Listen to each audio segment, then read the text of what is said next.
Guys, it's John here again. This video is in response to Metal Mickey, my good friend Mike, on the VC. If you don't know his channel, go and check it out. I will put a link below in the description. He's done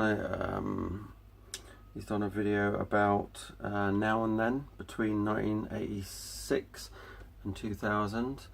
So he's showing an album that he loved that came out the certain years, and then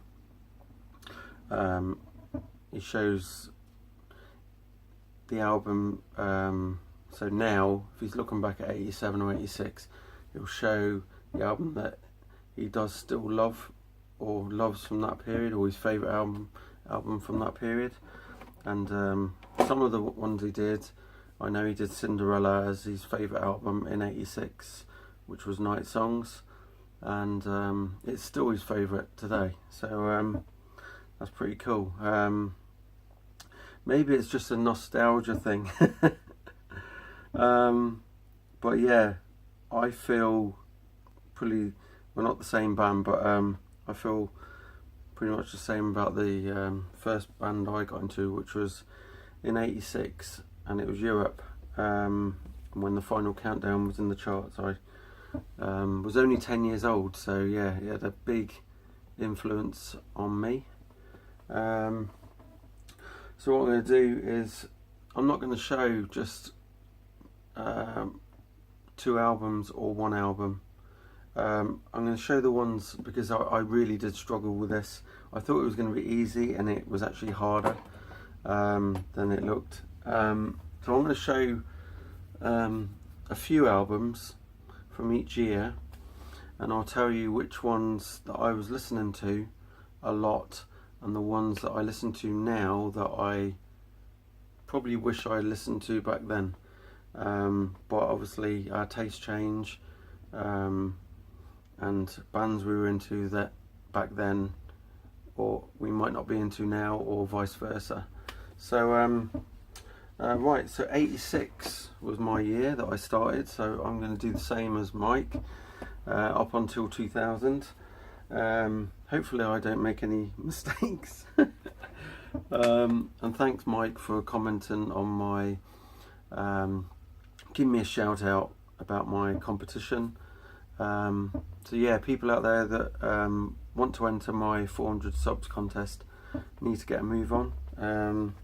I think you've only got a couple of weeks, but if not, if there's not enough entries, I'll do it in December. December, start of December. Right, we're going to start off with 1986, the album that got me into rock music.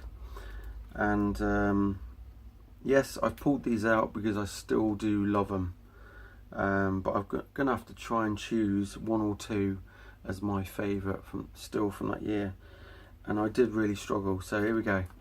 So this is the album that got me into rock, and yes, I still do love it. And then that would be the only album I was listening to in 86. Well, not 86, but sorry. My mum didn't get me this album until I was about 11, so unfortunately I wasn't listening to these albums in 86, but close enough. So I would have been listening to this in 87, 88 time. Yeah, when I was 11, 12 years old, and this just blew my mind. I used to just sit in my bedroom playing this on the cassette. It was the UK cover. This is a reissue or a cover from somewhere else, I can't think what. But I had the one where it just had the original band members standing up, and none of this the earth and space and stuff in the background. So yeah, so the other albums that came out in 86 that I really do love now, I've had to pull out 3 more. I still love this, but the other 3 albums are Great White, Shot in the Dark, which is just killer. There's probably about 1 song in there that I get a bit fed up with, but that's killer.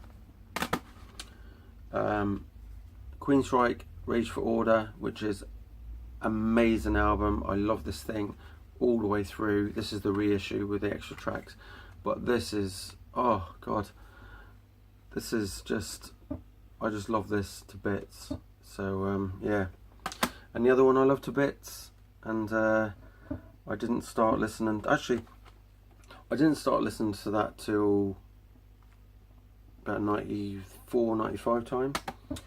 I didn't listen to that band until about 92, 93. And Ozzy I started listening to in 1991. And yeah, this is my favourite, one of my favourite albums from 1986. And the cover's amazing, and I love all the songs on there. And I don't understand why it's was frowned upon as being not a great album, but you know, Jakey Lee's on it and it's awesome.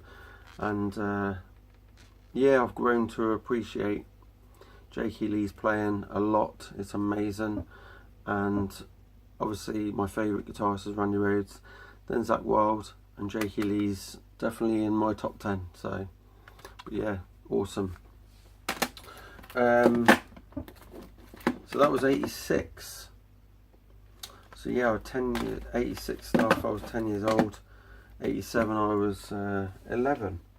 And I remember seeing, this has always been my favourite album from 87. Where's it gone? I'm on the wrong year here. Oh, put that, no, that's in the right place. Right, so I've got 4 albums here. I got into this band in 87, so it's 30 years.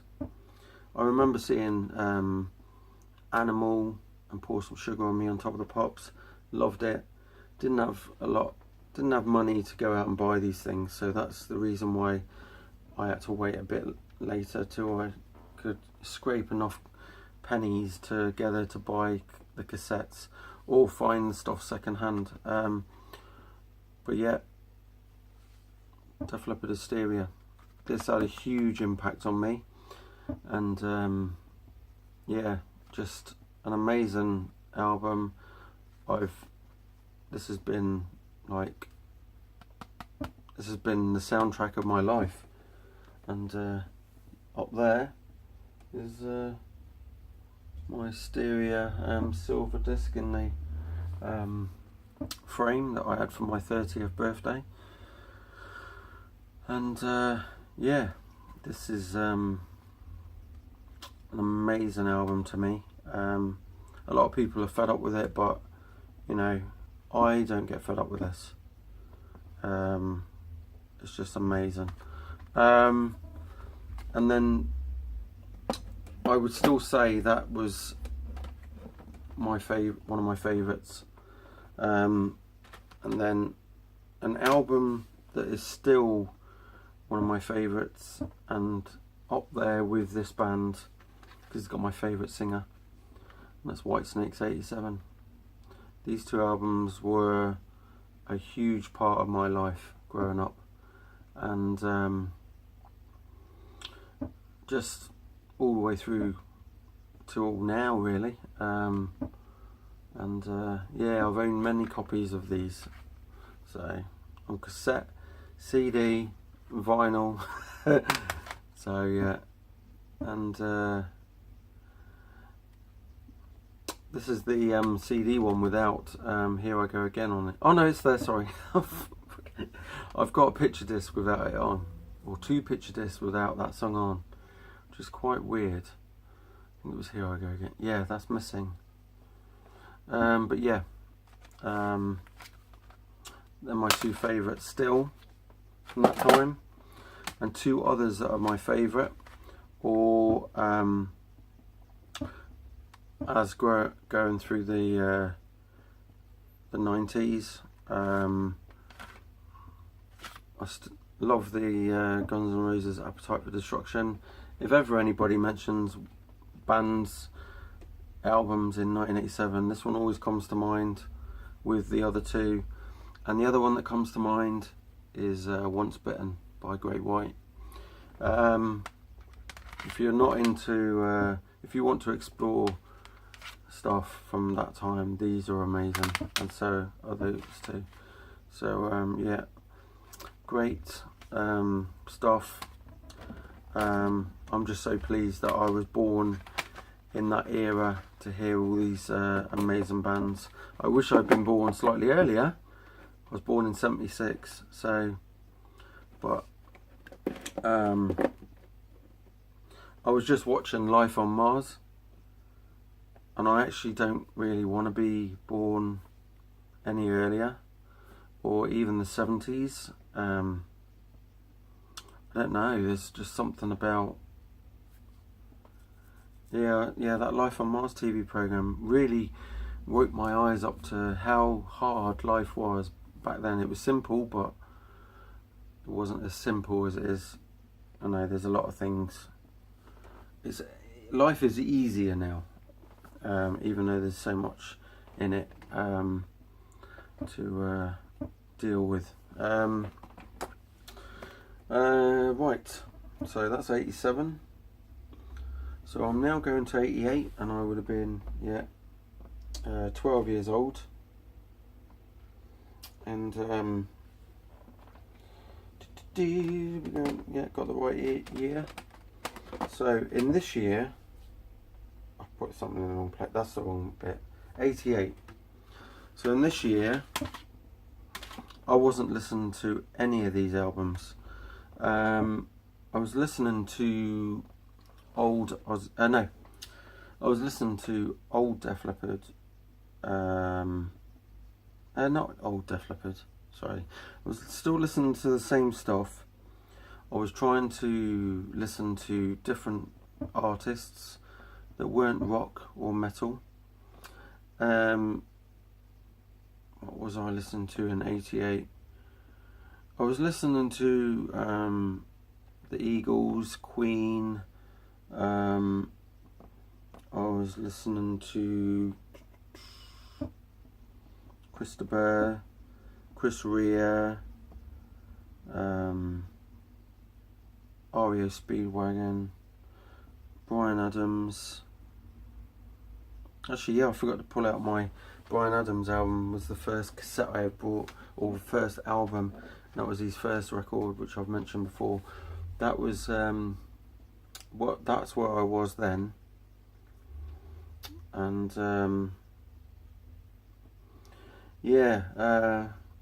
but I'm not going to say that was my favourite album.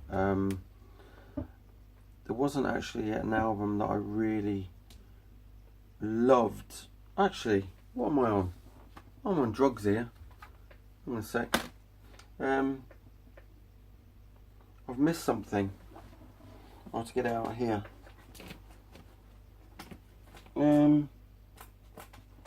My bloody brain has gone to sleep. Right. The album from 88 that I was just heavily into, right, but I didn't hear it until 89, was 89, 90 time. But this is the album that, this was being played, not in 88, but a bit later on, obviously. And it is by Europe. Again, I was so obsessed with Europe, and I never really stepped away from it so much. So Out of This World. If ever I saved up money, I'd buy Europe stuff. And bought Bryan Adams stuff. What else did I buy? Yeah, and Queen. Bought The Miracle, and later on it was Innuendo. So yeah, I sort of took a step back, and I was wondering if rock and metal was the path I was going down, or if I'd try other music. And by about 1989, 1990, I decided that rock and metal was where I was staying. So the albums I wish I had listened to back then, right, because these are immensely amazing. These are awesome. And one is, these are from '88 by the way, Kingdom Come's first album. That is an amazing album. Check it out. Then No Rest for the Wicked by Ozzy Osbourne. This is just killer all the way through. I love it to bits. That is, you know, I never ever get bored of that album. And the other immense album that was to later be a band that I was really into was Megadeth's So Far So Good So What, and I love this thing from start to finish. This is amazing. Obviously Anarchy in the UK is a bit weak, but the rest of it amazing. So we're on to '89 now, and so yeah, '89 I was listening to that Europe album, Out of This World. I was still listening to the Final Countdown, still listening to the same sort of music I've been listening to in '87, '88, '89, and then yeah, so '89 comes around, and we've got some. Oh yeah, was it '89? Have I just missed something? That's where that should be there, I think. Yes. Right. I'm just trying to see when 1989 gone. Is it this pile? Yes. Right. So 1989 pops around. And an album that really, you know, I bought some singles off of it when it came out, and this was where my pocket money went to. Well, I didn't really get pocket money. It wasn't, well, it was, you know, you'd find money, or your parents might give you 50p or something, and I'd just save it. And yeah, this was just amazing album to me. A lot of people don't really like it, but this is, at the time, this was absolutely amazing, and it's still amazing to me now. And it is Whitesnake's Slip of the Tongue. And anybody that doubts how amazing this is, they need to listen to the song Sailing Ships, and Now You're Gone, and Judgment Day, Slip of the Tongue, and listen to the guitar solo in is it Cheap and Nasty? I think it's Cheap and Nasty. Oh, Kitten's Got Claws. I can't bloody remember now, but absolutely amazing. So yeah, this is the extra one with all the extra stuff on. But yeah, this was a huge part of my life in '89 when that came out, and into 1990. This was just like the dog's balonies to me, and still is a huge impact on my life today. So yes, that one's that one. The next one, which I wasn't listening to anything else so much then, no, but two albums did come into my life the year later, so about 1990, and I found them in the bargain bins, and one of them, which came out in 1989, an amazing album, people should go out and buy this, and it's Wasps, The Headless Children. I found this on cassette in the bargain bin. Never even had heard of Wasps. Actually, no, I think I saw the video for Forever Free, and that was it. And I thought, I'm going to give that a go. And I got this cassette, and I thought, my God, this is so heavy. That was the heaviest thing I'd ever owned up till then. Yeah, just insane. And I did actually got into it, and that's. But then I sort of slipped off that a bit and didn't listen to any more Wasp. And it was, you know, now I look back and I think I should have just stuck with it. And I didn't, but I kept the cassette. I did keep the cassette. But it was like at the end of my cassette, I had one of these round cassette things, like a carousel, and put all the cassettes in. And I'd have like Def Leppard at the start, no, Europe, and Def Leppard. And this Wasp cassette was around the corner somewhere else. But the other band that I got at that sort of time, 1990, that came out in '89 in the bargain bin, was Skid Row. And I know Mike, he's shown this. This is a hell of an amazing album, and Dan Powers loves this as well. I've got to admit, I love all the songs on there.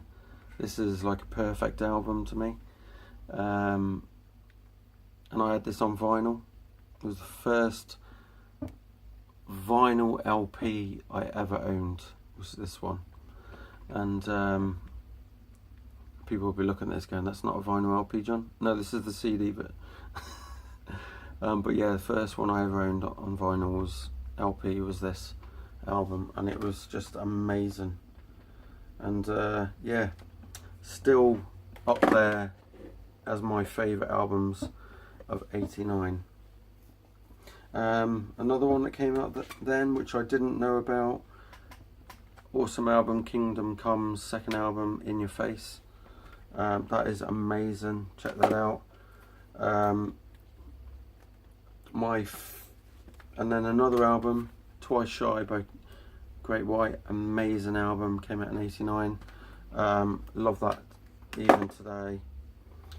Enough's Enough, huge influence on me in '93, but this is an amazing album from 1989, their first one.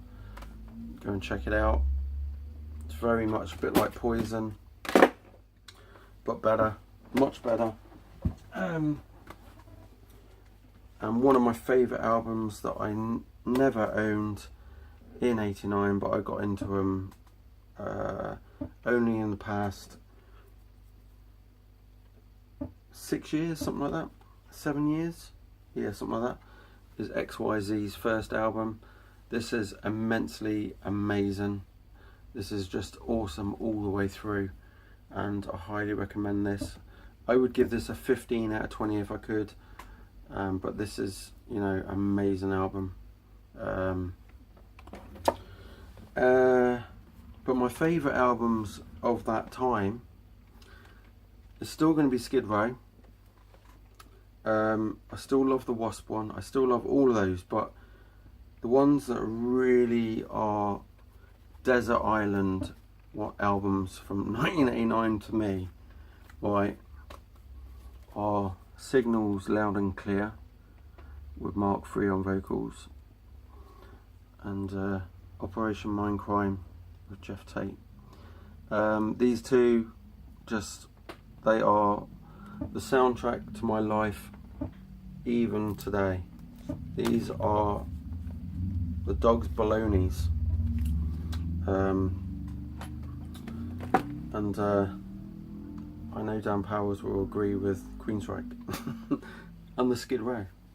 Oh, and the Great White probably. Right. So what are we on to now? 1990. I haven't even scratched the surface. I think, Mike, your video was 24 minutes long, wasn't it? And mine's 25, and I'm only on 1990.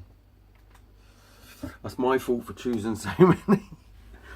Right, so what I'm going to do is I'm going to stop the video now. And then I will do my next slot as part 2. So cheers for watching, keep rocking, and don't forget about my contest. I need loads of entries. It's £30 up for grabs. So cheers, keep rocking. See ya.